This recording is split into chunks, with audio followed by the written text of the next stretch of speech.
Dear viewers, this is Mushfiqul Fazal. Welcome you all to Hello Excellency. Today we will discuss about Russia-Bangladesh diplomatic relationship. Our main guest will be the Russian ambassador to Bangladesh, Mr. Alexander Nikolaev. And we have a distinguished guest in the studio, Dr. Ghulam Mustafa, former president, Russian Alumni Association, Bangladesh. He did his PhD from Moscow Automobile and Road Technical University. Dr. Ghulam Mustafa, আপনি কেমন আছেন? জি, ধন্যবাদ। আপনাকে স্বাগত জানাচ্ছি আমাদের অনুষ্ঠানে। ধন্যবাদ আপনাকে। আমরা রাশিয়া বাংলাদেশের সম্পর্ক নিয়ে যথারীতি আজকে আলোচনা করব। আলোচনা প্রবেশের পূর্বে চলুন দেখে আসি রাশিয়ার উপর নির্মিত একটি তথ্যচিত্র। পূর্ব ইউরোপ ও উত্তর এশিয়া জুড়ে বিস্তৃত বিশ্বের বৃহত্তম দেশ রাশিয়া। আয়তনে বিশ্বের দ্বিতীয় বৃহত্তম দেশ কানাডার প্রায় দ্বিগুণ। দেশটির সরকারি নাম রুশ ফেডারেশন। 15 ভাগে বিভক্ত সাবেক সোভিয়েত ইউনিয়নের সবচেয়ে বড় খণ্ডটি হল এই দেশ। সোভিয়েত যুগের আইনকানুন, রীতি রেওয়াজ, শিক্ষা, সংস্কৃতি আর ঐতিহ্য অনেক কিছুই ধারণ করে আছে এই দেশটি। রাজধানী মস্কো দেশটির প্রশাসনিক, বাণিজ্যিক, শিল্প ও সাংস্কৃতিক কেন্দ্র।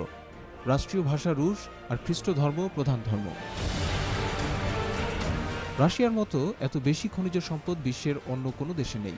দেশটির জনসংখ্যা 15 কোটি প্রায়। কয়েক দশক আগে তৎকালীন সোভিয়েত ইউনিয়নে কমিউনিস্ট পার্টি ছিল একমাত্র রাজনৈতিক ও অর্থনৈতিক শক্তি। 1991 সালে সোভিয়েত ইউনিয়ন ভেঙে গেলে রাশিয়া মুক্তবাজার ও গণতন্ত্রকে স্বাগত জানায়।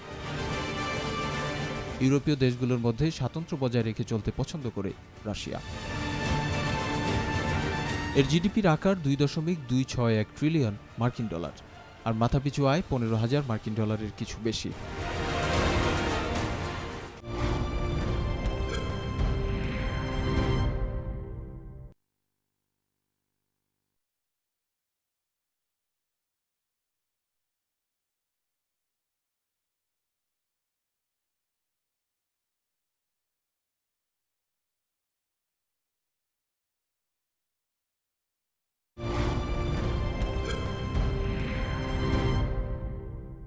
এই দেশটি অত্যন্ত সুন্দর, আমরা সেই তথ্যচিত্রটি থেকে জানতে পারলাম।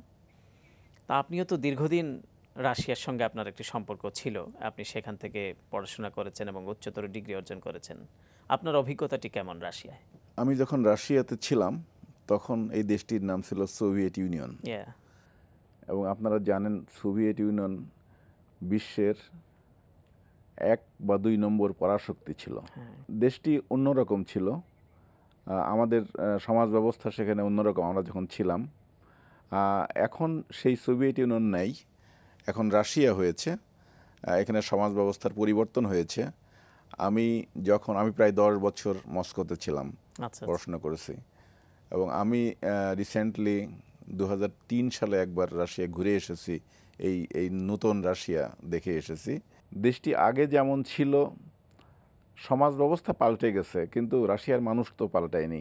এবং তাদের যে উন্নয়ন যারা সোভিয়েত আমলে যে উন্নতি তারা করেছিল সেটাকে ধরে রেখে এখন তারা সামনে এগিয়ে যাচ্ছে এবং দেশটি আসলেও দেখার মতো। এবং আমাদের দেশের রাশিয়া সম্পর্কে ধারণা কম আছে, কিন্তু অন্য দেশে যেহেতু আমাদের চলাফেরা বেশি, যাওয়া আসা বেশি হয়, কিন্তু রাশিয়ায় গেলে যেই যাবে মুগ্ধ হবে দেশটা দেখে। ডক্টর মোস্তফা, আপনার সঙ্গে আমরা আপনার ধারণা আরও শেয়ার করব। তার আগে চলুন ঢাকায় নিযুক্ত রাশিয়ার মাননীয় রাষ্ট্রদূত মিস্টার আলেকজান্ডার নিকোলাভের সাক্ষাৎকার পর্বটি দেখে আসি।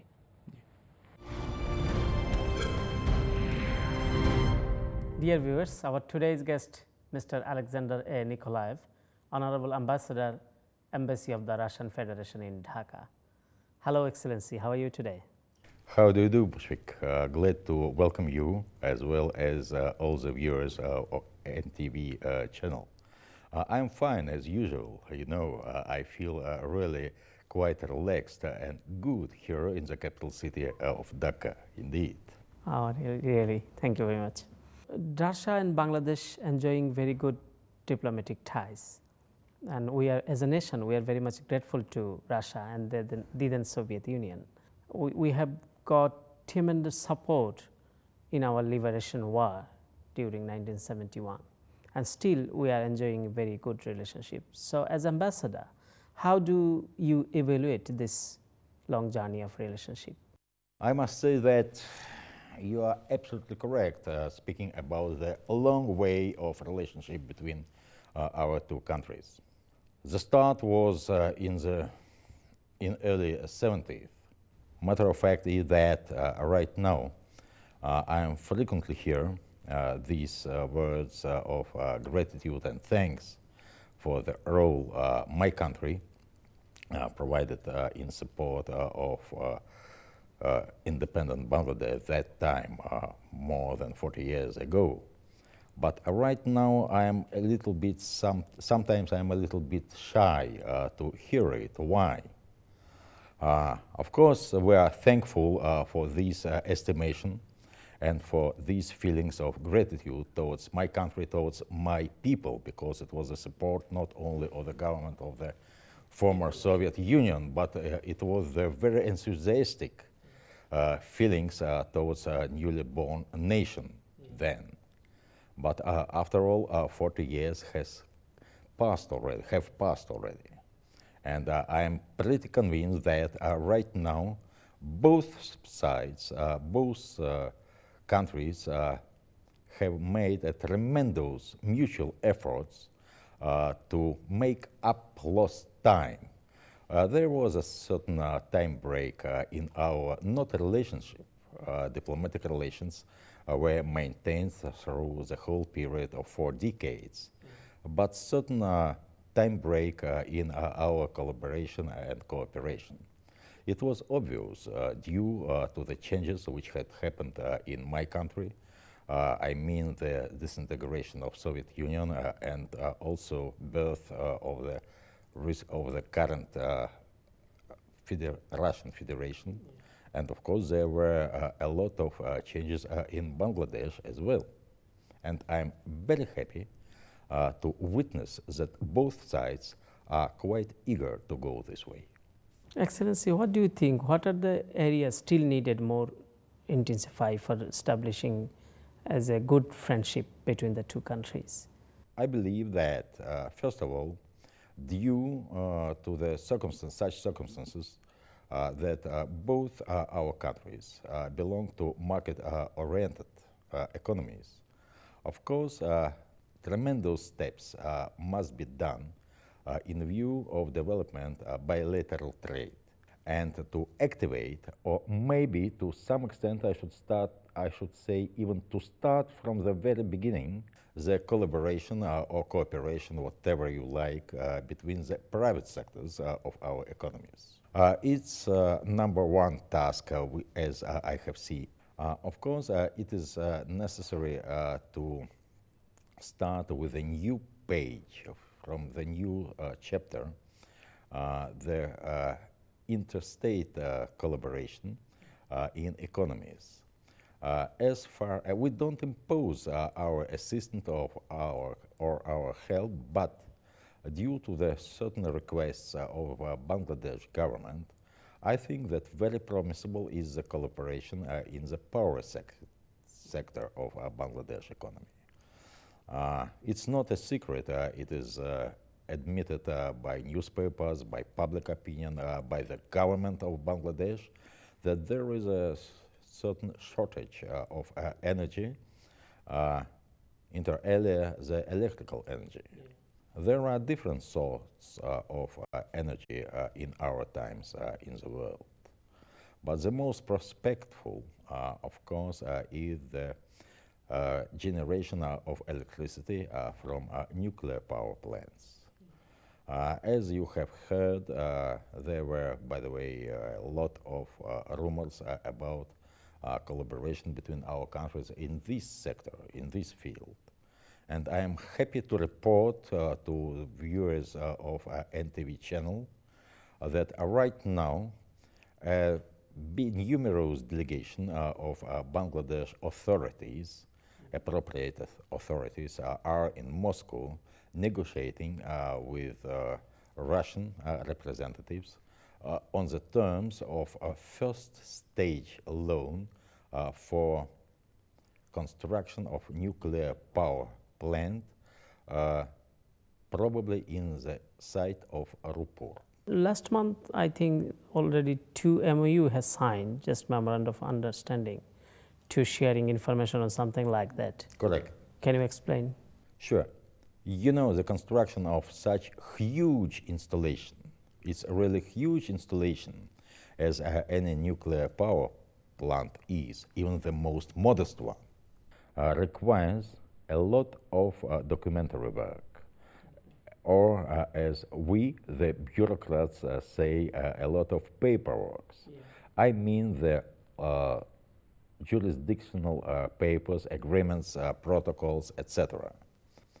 At least half a dozen of appropriate number of intergovernmental documents are concluded and signed already.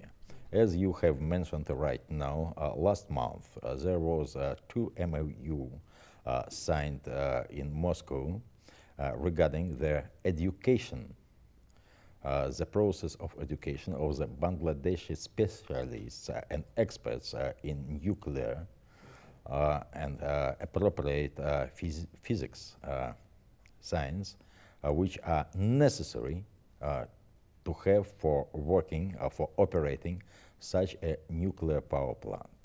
Of course, this process can't be very short, at least 5 years of university. Yeah. Of course, it is very good indeed, because the installation itself can't be completed overnight by the move of the magician button. So let's hope that everything will coincide in the other end. I mean, the process of preparation of your own Bangladesh specialists for operation and construction of the installation itself. Trade relation between the two countries, I think it crossed 300 million US dollar. About $400 million. 400 million US dollar. I consider such an amount just a peanuts for potential of both countries' trade. Of course, it must be developed. But I have certain complaints. I have certain complaints regarding the Bangladesh exporters and merchants. You know, embassy is practically attacked each day, requesting for email, telephones, etc., of potential Russian importers of ready-made garment, of knitwear, of exporters of tablecloths, tableware, porcelain, etc. Sometimes it sounds to me quite ridiculous. In the eve when such a huge source of information as e-net exists, it's not very difficult to find any Russian importer throughout the Russian territory. But which is really more important, to make a concrete step, to make a particular move, to establish direct trade contacts. And I am very satisfied. Bangladesh Association of Knitwear manufacturers and exporters seems to make such a step. At least we have more than 100 visa applications in this visa section of the embassy from the members of this association, who are going to participate in all the Russian exhibition, which is to be held in the end of September of this year in Moscow. And I do hope it's a move in correct direction. It is high time to stop talking and to start a real concrete step for